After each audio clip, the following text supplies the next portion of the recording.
எல்லாரும் நல்லா இருக்கீங்களா? இன்னைக்கான பதிவு தேவையில்லாத 3 செயல்கள்.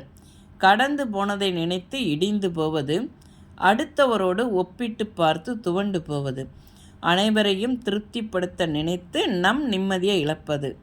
கண்டிப்பாங்க.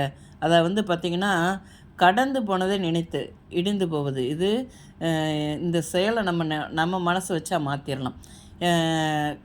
அதை வாழ்க்கையில் ஏதோ ஒன்று நடந்துருச்சு, நடக்கக்கூடாது தான் நடந்துருச்சு. உடனே அதையே நினச்சி நிகழ்காலத்துலேயும் அதையே புலம்பிக்கிட்டு இடிஞ்சு போய் இருந்தோம்னா, நம்ம நிகழ்காலத்தில் எப்படி வாழ்கிறோமோ அதுதாங்க எதிர்காலத்தை தீர்மானிக்கும், பார்த்துக்கோங்க.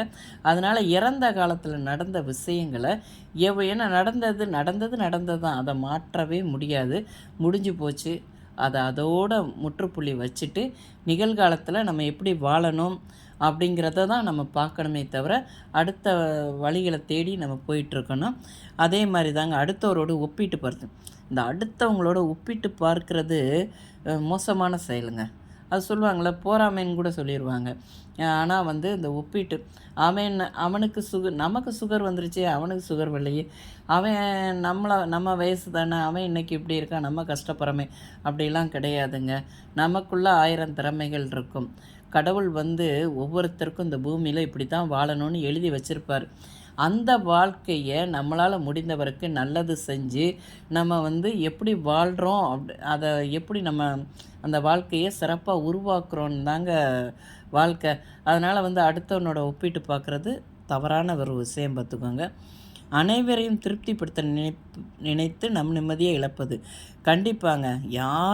யாரையுமே திருப்திப்படுத்த முடியாது. நம்ம அவங்க நல்லா சந்தோஷப்படுவாங்களேன்னு சொல்லி கஷ்டப்பட்டு ஏதோ ஒன்று பண்ணியிருப்போம். அதை பார்த்து அவங்க அதை நம்ம எவ்வளோ அந்த விஷயத்துக்காண்டி கஷ்டப்பட்டு சிரமப்பட்டு செஞ்சுருப்போமோ, அதை அவங்க ஒரு தூசி மாதிரி அதில் ஒரு குற்றம் கண்டுபிடிச்சி குற்றமாக சொல்லிட்டு போயிடுவாங்க. அதனால் யாரையுமே திருப்திப்படுத்த நம்ம திருப்தி அடையணும், நாம் நிம்மதியாக இருக்கணுங்க. அடுத்தவங்க திருப்திப்படுத்துகிறோன்னு சொல்லி நம்ம எதையாவது செஞ்சு அவங்க ஏதாவது, ஏன்னா எவ்வளவு தான் நல்ல விஷயங்கள் நம்ம பண்ணாலும் அதில் ஒரு குறை கண்டுபிடிச்சி அதில் ஒரு குறை சொல்கிற உலகம்தான் சமுதாயம், நம்ம சமுதாயம். அதனால் யாரையும் திருப்திப்படுத்த மட்டும் நினைக்காதீங்க. நாம் திருப்தி அடையணும். நம்ம வாழ்க்கையில் நாம் நிம்மதியாக இருக்கணும்.